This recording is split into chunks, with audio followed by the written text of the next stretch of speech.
I'm going to keep this relatively short because we're at the end of 3 long days. I think it's been an enormously successful meeting. It certainly met and exceeded all of my aspirations for it. These last 2 presentations, I think, really beautifully summarize the breadth of the scholarship that's happening at the DeGroote Centre, ranging from all the way at the most basic level of the translational spectrum, developing novel platforms for synthesizing minor cannabinoids, up to really interfacing with the clinical world and general public to promote an understanding of critical issues like cannabis use disorder and interactions between cannabis and other medications. I think more broadly, I leave this meeting with a real appreciation of the complexity and the magnitude of understanding the impacts of cannabis legalization 5 years on.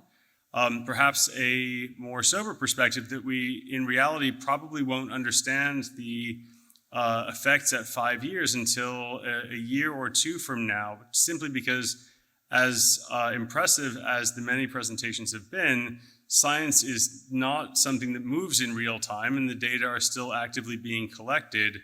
But I am supremely impressed by the work that's happening, and am reminded of the incredible value of the academic enterprise in cannabis research, the sheer volume of high-quality science, retail, peer-reviewed science that is driven by principal investigators, funded by CIHR and volunteer peer reviewers, that is really driving an evidence-based understanding of legalization.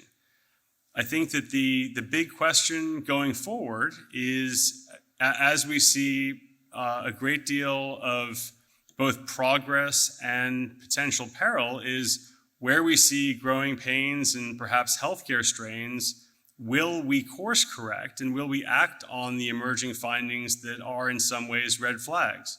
I think we've seen reasons for hope over the course of the last 2 days.